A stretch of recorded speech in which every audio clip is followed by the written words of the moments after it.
This meeting's called to order. This is a Prescott City Council study session. It's Tuesday, June 12, 2018. Let's please call roll. Mayor Mangarelli, Here. Mayor Pro Tem Orr. Here. Councilman Blair. Here. Councilman Good. Here. Councilman Lamerson. Here. Councilwoman Scholl. Here. Councilman Sischka. Here. All are present. Thank you. Today we have the honor of having Mr. Barry Aarons here with us, who's going to share with us what happened in our 2018 legislature this year. Thank you, Mr. Aarons. It's always a pleasure to be here. Thank you, Mayor Mangarelli, members of the council. It's nice to be back up here, and you can call me up here anytime you want between June 1st and September 30th. This was an interesting session. I just completed my 48th consecutive session, and this might have been one of the most interesting and strangest, especially at the end. It was kind of surreal. You started when you were 10, is that right? Thank you, sir. Yes. Thank you. That was good. That was good. Actually, I was a page when I was 19, right after I graduated from Arizona State. So you guys can do the math if you want, right? 19. Let me touch on just a couple of issues that kind of dominated the session, and then I will get into some specific things that we worked on behalf of Prescott. First, I want to tell you that I do have a 28-page report with summaries and so on of the bills that we watched, and if you'd like to look at them, Tyler has copies of them, or I'd be more than happy to go over them in detail. We follow a lot of stuff. The first 5 weeks of the session is chaotic because this year they introduced 1,206 bills, and we got to go through each and every one of them. And it's during a 4 or 5 week period, and we do them, and then we catalog them as to our consultants and then our clients, and then we talk to our clients. I'm on the phone with Tyler several times a week, and sometimes with our manager, Michael Lamar, and I have to tell you, and I wanted to pay particular thanks to John Palladini because he was available to us like that. And we had a couple of stakeholder meetings and said, hey, we need you down here when? How about this afternoon? And he was there, and it resulted, as you'll see later on, in some really good legislation. And I want to also thank and commend Tyler. He's always available, very helpful, and does a good job for this city and makes my job a lot easier, and I thank him for that. The issues that really dominated, number one, were water. The governor had a water conservation conversation, as he referred to it, to try to deal with issues that included the Colorado River allocations issue, the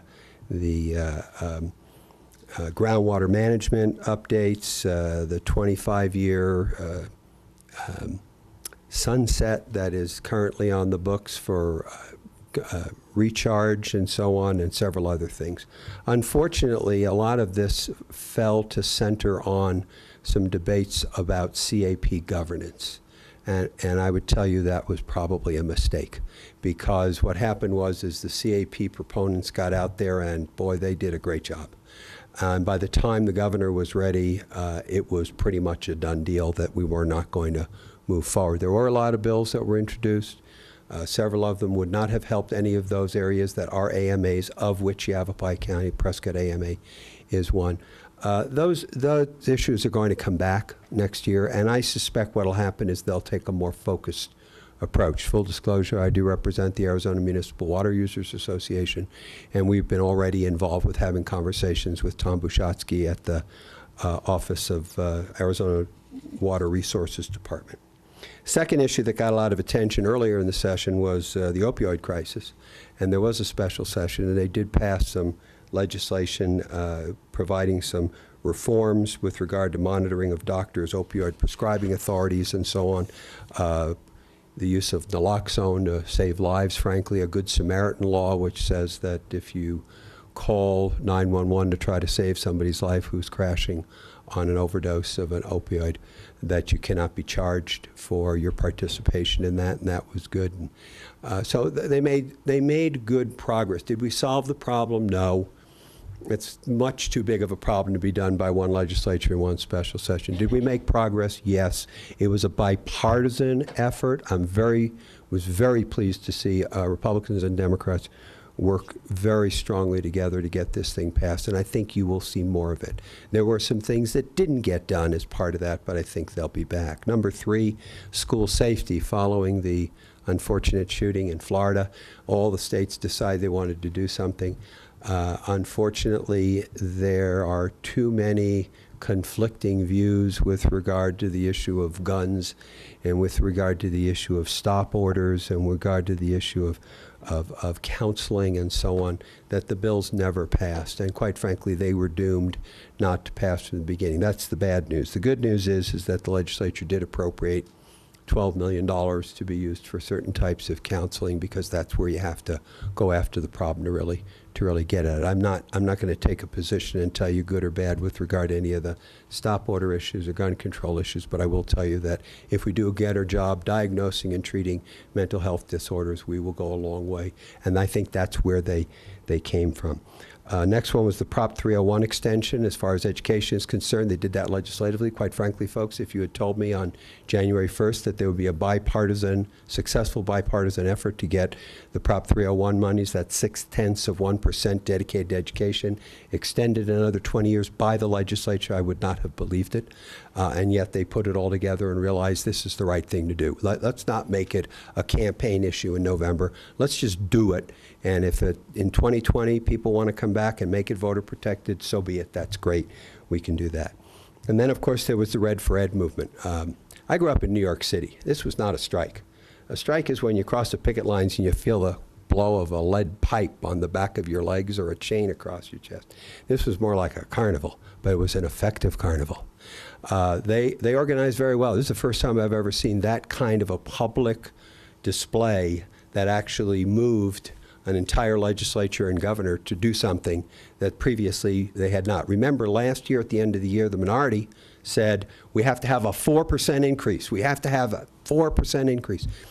And of course, they got 1% in 18 and was scheduled to get 1% in 19. And they thought, well, we get half of it. Now, lo and behold, over the course of a weekend, they wound up with a 20%. Now, please understand, the legislature did not set salaries. They do not set salaries. They are not constitutionally authorized to set teacher salaries. So what they did was they authorized funding that could be used to provide up to a total over 4 years of a 20% increase. 1% in 18, 9% in 19, 5% in 20, and 5% in 21, school years being a year lagging. So it's 17, 18, 19, 20. That's how they came up with the 20 by 20 slogan. So you will hear some people say, well, I didn't get a 20% raise, or I didn't get a 10% raise.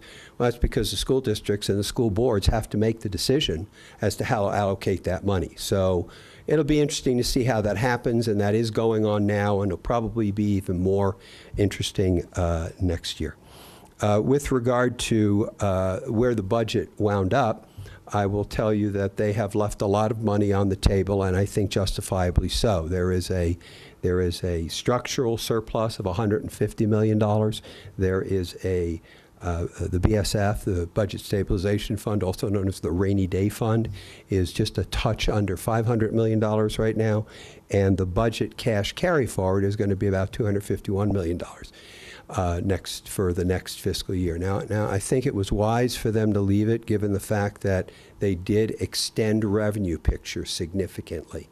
That was the change that allowed the governor to move forward with his proposal to make that huge increase in education funding, which is going to be about $1.3 billion over the course of a 4-year period. A cynic would say they did that because they don't trust their numbers. A realist will tell you that they did that because they don't know what's going to happen. You know, the economy is chugging along better than I think most people would have suggested.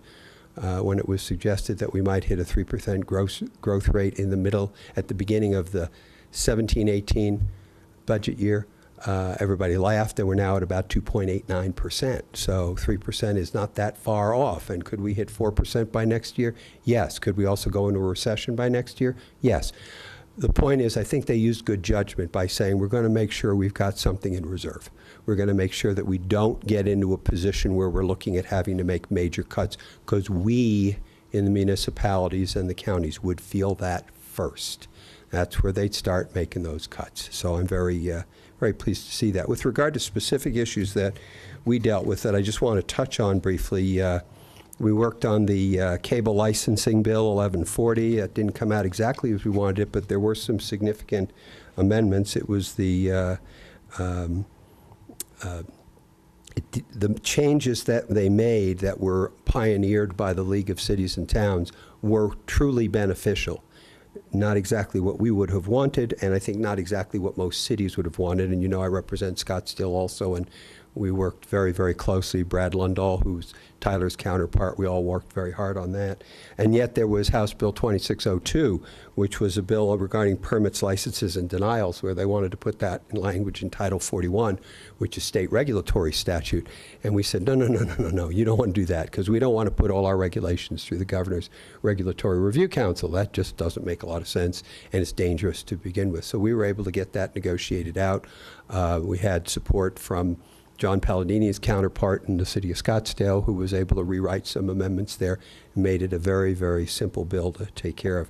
There were some private school zoning regulation bills that would have said that all of the municipalities would be prohibited from adopting or enforcing a land use regulation against any non-governmental primary or secondary school that is 5 acres or less. Well, that means in the middle of a big subdivision you could put a welding school there, and that would be nice to look out your backyard. And we negotiated that out to 1 acre, which is much more workable and much more easier for planning and zoning people to be able to put into their plans. One of the most important bills, and one that Mr. Palladini was very deeply involved in, was the Sober Living Homes Revisions Bill. And I think it was because of the city of Prescott's position on that, and specifically John's efforts on that part, that we were able to get that bill passed. And I will tell you that the numbers, and I know sometimes it's a little difficult to see, and Councilman Good and I were talking about that earlier today, and he's right. You don't know who's gone underground that we don't know about. But the fact of the matter is, the numbers have been reduced. And they've been reduced because we went to the legislature with a realistic, practical piece of legislation. Now, the Department of Health Services has to draft some rules. And I am meeting with the Department of Health Services on June 26th. Yes, on a couple of other matters that are also going through some rulemaking, and we'll address that at that time. And then following that, Tyler and I will work out a schedule so that we can participate in that rulemaking process. Another bit of good news was we got a bill passed that's going to on the so-called Airbnb taxes. Well, Airbnb was doing a great job of letting us know what their tax obligation was, but none of the other companies were. And Airbnb agreed to help. They didn't support it, but they did not oppose a bill that is going to, effective January 1st, 2019, require all of those companies to now register to pay their taxes. And that will be significant for this community because of the numbers that we're looking at. You know, you take a Prescott, you take a Scottsdale, you take a Paradise Valley, you take a Sedona or Flagstaff. Those are really big numbers. So starting a year from now, during the big tourism season, you're going to start to see a little bit of a bump in terms of tourism taxes that you're going to get. We were also able to stop the digital goods bill that would have cost us whatever money we would have made on something else. And that's kind of a really interesting thing how that finally happened. Representative Ugenti Rita, who was the sponsor of that thing, made her voting on the budget, and it was tight at the end, contingent upon getting that bill passed. And they came to her and said, look, you know, there are cities, you know, they're not, that's not going to happen. They've got the votes tied up on that. So they said to her, what do you want? She said, well, I want full funding for the Office of Tourism. So that was kind of a win-win for us. That bill got killed, and we got an additional $1 million for the Office of Tourism. And rural Arizona always benefits disproportionately better from AOT funding and AOT expenditures than Maricopa and Pima County because they have their own separate funding sources. We did get the additional $1 million for the PSPRS. You can thank Noel Campbell for that. That got a little confusing and complicated. I know a couple of weeks ago, Mayor and I were exchanging emails. We finally went back into the law and found the original law that was passed in 2014-15, and it was a carry forward. So we got the final $1 million on the $5 million allocated that started that year, and we got an additional $1 million that Noel Campbell was able to put in. I apologize for the confusion, but boy, that was kind of complicated to kind of figure out, and we did actually get it. So that was a good thing, and that was obviously quite helpful. The only other thing, because I know somebody will ask the question if I don't say it, is that we did get $30 million allocated to cities and counties for additional HERF allocation, and the cities, all of the cities' allocation of that is 48% of that, or $14.42 million. I don't know how DOT is going to allocate that among the different cities, but that was a positive thing too, and Lord knows we need that money to be freed up, and hopefully they will free up more of that in the future. What's next? We're in election time. Frankly, I was up here today interviewing candidates. Ran into some of you at a women's club luncheon where there were candidates who were screaming so much I could hear it all over the hotel. That's how I just followed the screams, and I wound up running right into Mr. Sischka and Mr. Mangarelli and Ms. Orr. So anyway. Just for the sake of it, I had a time when I was in D.C. last week to talk to some folks who are nationally pretty well-known political prognosticators and so on, and their comment about a blue wave that had been talked about, if you look at the numbers now, it's kind of gone back to normal. So best guess at this point in time is there will probably be, again, 3 or 4 districts in the state. This district is not one of them that will determine the majority in the Senate. Less likely to change the majority in the House, but anything is possible. However, the political situation right now, and everybody's going to laugh when I say this, is volatile if nothing else, right? And everybody's laughing. See? So what we face is some uncertainty between now and obviously August, 28th, when the primary occurs, and then we'll have a better handle and a better look on that. And then obviously November, we'll get an even better look on what the majorities look like in the State House and the State Senate. I did want to comment because I've been working very closely with Councilman Good and Robin, I can never remember her last name. Sabata, thank you. On a couple of issues that are very important to the city. Number one is we did get a bill passed this year. It was a memorial. And memorial doesn't have the force and effect of law, but we did get a memorial passed asking for Congress to take a look at changing the 1,500-hour flight rule. And I want to thank Councilman Good, who worked very closely with us to develop that, and Noel Campbell, who was the sponsor. And it passed out and was sent to the Secretary of State. Governor doesn't get any say over memorials. So while I was back in D.C. last week at somebody else's expense, you will all appreciate, I did visit with the congressional delegation and trying to get 2 things done. Number one was to change the definition of what constitutes a municipal, small municipal airport, to free up our ability to seek grants from the Department of Transportation to add some amenities that we desperately need at our airport. It's been part of our strategic plan for the last 2 years that we've been putting together. And secondly, to see if we could manage to maneuver to get, through some sleight of hand or magic, to get the 1,500-hour rule changed. And we were not successful. And the reason we're not successful is because Washington, D.C., frankly, from a point of relationships, is in chaos right now. I have one legislator, I'm not going to mention names here because I don't want to embarrass anybody. I have one member of Congress who says, well, I can't get it done because the Speaker hates me right now, and they're of the same party. And another member, and I'll say this out loud because it's common knowledge, is that Senator Flake, although a personal friend of mine and I think an incredibly smart man, I think shot himself in the head with that book. And right now, asking him to ask for favors from the Republican majority to help us out isn't going to help very much. So I would suggest that I think we need to do a little retrenchment. And I think it would be advisable in the not too distant future for the mayor, a member of council, to go back to DC and sit, not just when you can see the members when they're here. GOSAR comes through Prescott all the time, and you'll see whoever's elected to the Senate and so on. But the fact of the matter is it's the staffs who are the ones who have to move the stuff, and they've got to be the ones who've got to be reminded. And by the time I got back there last week, it was too late, frankly. We can still work on some things. I'm still trying to pull a trap here and a trap there, but I have to admit to you, I'm not terribly optimistic. But I think long term, we've got opportunities. There is more money being appropriated for some of that federal DOT air transportation funds. And we should be able to get some of that. So if when they pass that bill this week, they make that minor modification and we put our oar in the water for it, don't know what'll happen in the Senate. If they pass that, we could have the opportunity to actually get some funding through federal DOT, through state DOT, to get some of those grants. Robin knows what she's doing. I'm very impressed, kind of overwhelmed about how much knowledge she had on that. We'll just have to see how it all fleshes out.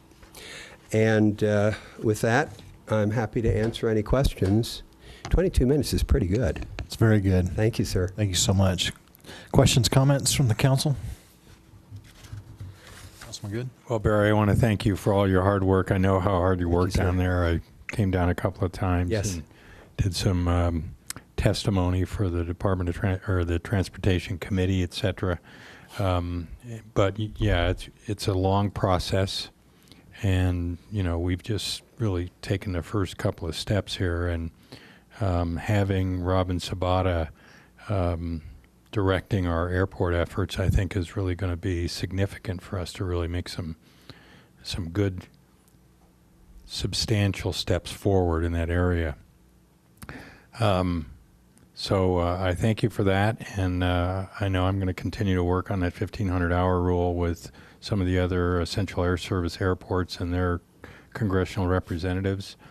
One of the things that you were mentioning about the education funding, it's my understanding that that is going to be inflation protected, so that is going to grow. In addition to $1.3 billion new money that's coming in, that's going to continue to grow because of the nature of how that was passed. Can you comment on that? Yes. They did not restrict the monies from growing from normal growth. They also protected the inflation factor, which is in statute, which allows more money to flow to K-12 education automatically every year. The legislature has to pass it, and it's going to depend on what the implicit price deflator is and a variety of other economic circumstances. But yeah, that'll happen. Plus, they also did the DAA money, the District Additional Assistance money, which is going to help on some of the physical plant of some of the schools. We've got some schools that are in really terrible shape. We also found out yesterday that the governor has authorized the use of about $53 million of the Volkswagen settlement, automobile settlement, to be used for new school buses that are using alternative fuels. A lot of it's going to diesel. Some of it could go to some others. I have a dog in that hunt because I represent the propane industry in the state, and there are some places down in southern Arizona where their buses could be retrofitted, save the money of buying a new bus, but still do it. But yes,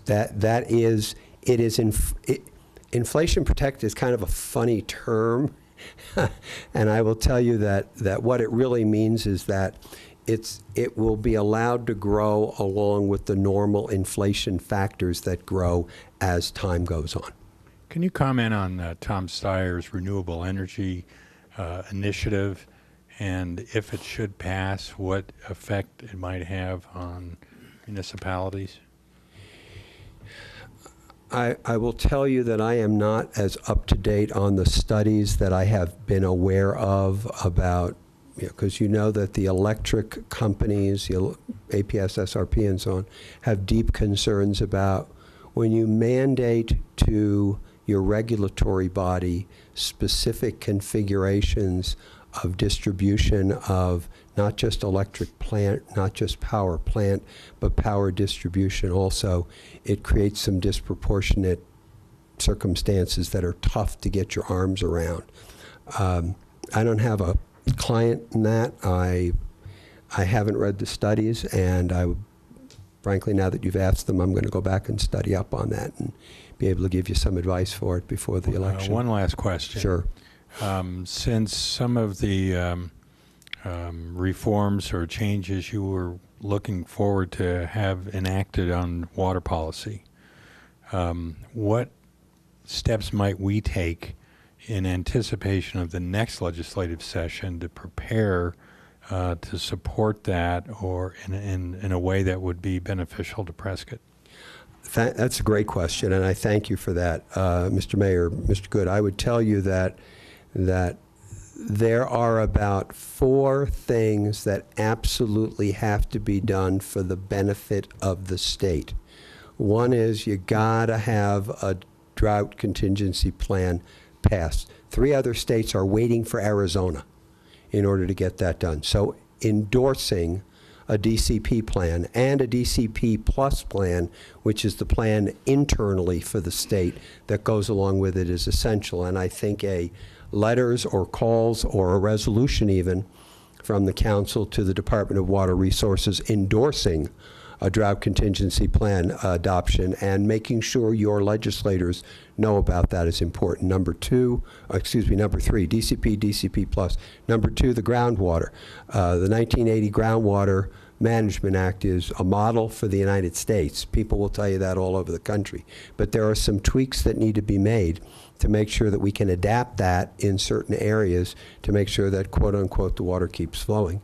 And the last one is there's currently a 25-year sunset on effluent and recharge. And a lot of your developers, when they're building new, I don't care whether it's a commercial or apartment complex or whatever, they have to show that they have available recharged water necessary to be able to do what has to be done. And if they think that there's going to be a sunset on the availability of that coming up in the next 3, 4, 5 years, I'll tell you, I wouldn't put my money into an investment like that. So what we need to do is we either need to extend that sunset out an additional 25 years, or quite frankly, just remove the sunset. It's not necessary. If the legislature decides they want to change something, they could do it with 31 and 16 and 1. They don't need to have a sunset provision there, and it restricts the ability of people to know and plan for future water allocations in developing communities and growing communities. So my advice to you as your lobbyist would be, you need to make sure that the governor, Department of Water Resources, and your legislators are aware of that. I will tell you that currently your legislators are aware of that. I think that because of the amount of activity that occurred over in the Senate under Senator Griffin, I know that Senator Fan has been keeping up on the issues. But I think weighing in on that, and I think you'll see others, and I think it's appropriate for you to ask the League of Cities and Towns. And also, you have Northern Arizona Water Users Association. I think, who is the member who sits on their board? I think Councilman Blair, bringing that up at their meetings on a regular basis and tying together NAWA and AMWA and SAWA all together, because those are the 3 groups that have that. You know, that's where the CAP runs, number 1, and number 2, those are the 3 that have the largest population concentration, would be very, very effective. We're going to need that. Several letters. So. Yes. Keep the pressure up. I mean, you know, down there, out of sight is out of mind. If you don't keep reminding them that this is important, they tend to forget. Ron Doba's done a great job, and, you know, with his work both on the northern side and on our side, down south, he's done a great job. So he keeps the pressure on us to put the pressure on them. Yeah, and Warren Tenney at AMWA has done a spectacular job too, and I know they all talk to each other, but I think that having the grassroots, and you're at the grassroots on this level, make comments to the appropriate authorities, the governor, the Department of Water Resources, the Central Arizona Project. Now again, I think it was a mistake for them to take on CAP governance last year. I think that just poisoned all the waters, no pun intended. And I will tell you that therefore what happened is it's essential that we move those issues away, concentrate on the 3 or 4 things that we absolutely have to get done before we have a crisis. I mean, Lake Mead is, I think like 15 feet above contingency level. That's really close, and it was not a good winter. Mayor Pro Tem. Hello, Barry. It was great to see you on Thank the you, ma'am. board with Arizona Town Hall. Yes, on thank Friday. you. It was good to have you there. I think what I'm hearing today, I just want to reflect on the fact that you've helped us now twice on our strategic planning with the councils that Yes. I've been on, and how much that has helped you understand where we want to go. And anytime you see something, then you can give a call and appreciate that. And I appreciate Tyler's work on it, but especially with the airport. And that, you know how important that is for the city of Prescott. So that you've given us advice on what to do is very helpful. We appreciate that. Thank you, Mayor. Also Thank on you. the PSPRS, and any movement at all as far as, is it on the table at all as far as moving forward with some additional reform? Are they going to wait and see how 124 goes and then? How about maybe? Or anything we can do to help? Mayor, with that? Councilwoman Orr, let me tell you that generically across the board, there is still significant concern. However, I think with 124 in place as T3, Tier 3 Right. begins to take hold, and as some of the folks who were in the earlier ones start to retire or die off, okay, it's going to take some of the pressure off moving forward. Now, as far as the hot shots issue is concerned, okay, we got the $1 million from the last $1 million of the $5 million that was appropriated in the 14-15 budget that carried forward. We tried hard. Karen Fan just really She tried did, hard. yeah. I mean, I was in touch with her on almost a daily basis during those budget negotiations. We could not get over the hump on that. And part of that was the Red for Ed movement. Sure. I will tell you that I had a health care issue that needed $1.93 million, and there was another health care issue that needed $4.6 million that was agreed to. The enabling legislation was already passed and waiting to go up to the governor on a final pass, and lo and behold, they all got swept off the table so that he could have enough money to give those raises. Again, I don't begrudge that. No. But with a little advanced planning, we probably could have figured out a better way to do it, and that was just unfortunate. It's a once-in-a-lifetime circumstance that occurred. Now, moving forward, Right. is that on the table? Let me answer it this way. It depends on whose table we're looking at. If it's a table that is by a new president of the Senate who is, without mentioning any names, who is very supportive of our position, I think it gives us a better shot at circumstances. There are others who could wind up in leadership positions who are more receptive to our need to have additional funding to defray the costs that we took up, which is now, what, at 14-something million dollars, Tyler? Somewhere close to that in total. Sure. From day one. So I don't think we've closed the door on that, and I think after the election we have to sit down and talk about it. With regard to the strategic plan, I think it's important that you update it again. I think you'll see we've made a lot of progress in the last 3 years, and we are working on the things that you said were important, and I think that commends well to the council and to the people of the city.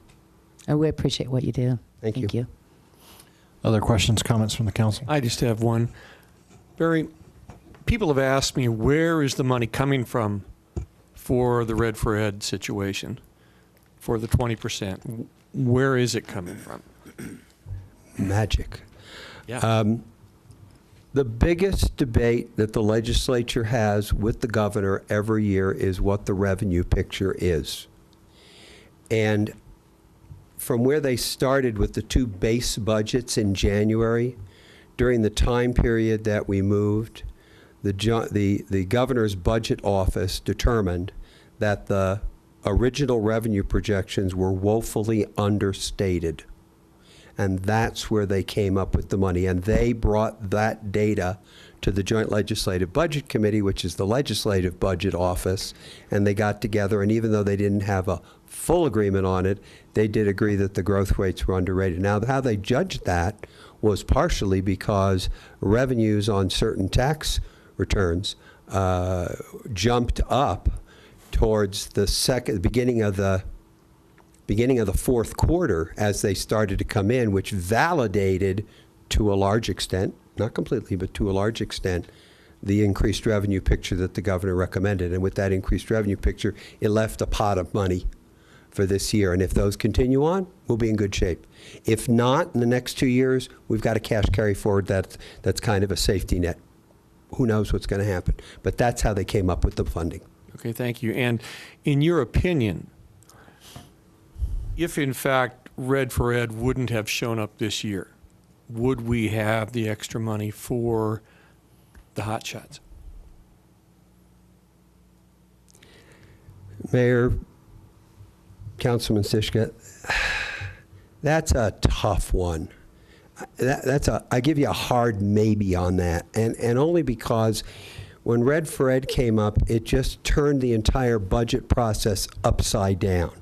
So I don't know how close we were at that point to getting more money for the hot shots, but Red for Ed clearly made the discussion a moot point at that point because they swept. The fact that Noel Campbell got that extra $1 million is nothing short of miraculous.